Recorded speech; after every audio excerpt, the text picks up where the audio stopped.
Have you ever felt like you're drowning in the storms of life? You know, when the waves of anxiety, stress, or uncertainty just keep crashing over you? It feels overwhelming, like you're sinking. There's a powerful story that speaks directly to this feeling, and it's about a man who literally walked on water. It was the middle of the night, and Jesus' disciples were in a boat, caught in a raging storm on the Sea of Galilee. They were terrified, fighting against the wind and waves.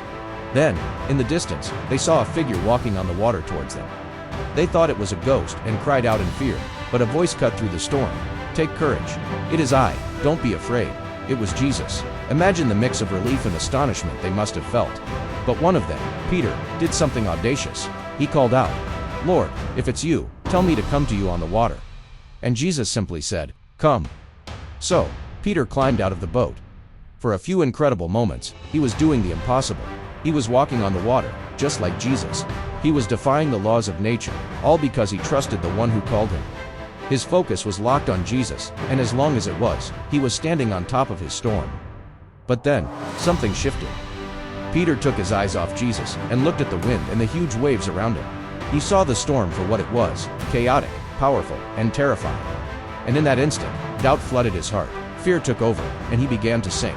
"Lord, save me," he cried out. Immediately, Jesus reached out his hand and caught him. As he lifted him up, Jesus asked a gentle but profound question. "You of little faith, why did you doubt?" This story isn't just about a miraculous event from 2,000 years ago. It's a blueprint for our own lives. We are all in that boat sometimes, tossed around by storms we can't control, financial troubles, relationship problems, health scares, or just the daily grind that wears us down. And just like Peter, Jesus calls out to us, "Come." He invites us to step out in faith, to fix our eyes on him, and to trust that he is bigger than any storm we face. When we focus on the wind and the waves, the problems, the what-ifs, the worst-case scenarios, we sink. Fear paralyzes us, doubt drowns us, we get consumed by the very things we're trying to escape. The waves of anxiety, the winds of worry, they will pull you under if you give them your attention. But when we keep our eyes on Jesus, something changes, our perspective shifts. The storm doesn't necessarily disappear, but our position in it changes. We're no longer defined by the chaos around us, but by the one who has power over it. Faith is what keeps us walking on top of the water. It's the conscious choice to trust God's power and presence more than we trust the power of our problems. Think about what waves are trying to sink you right now. Is it a fear of failure? Worry about the future, the weight of past mistakes?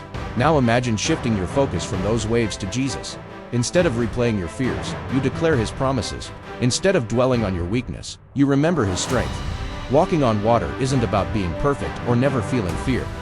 Peter felt fear, and he sank. The key is what he did next. He cried out to Jesus,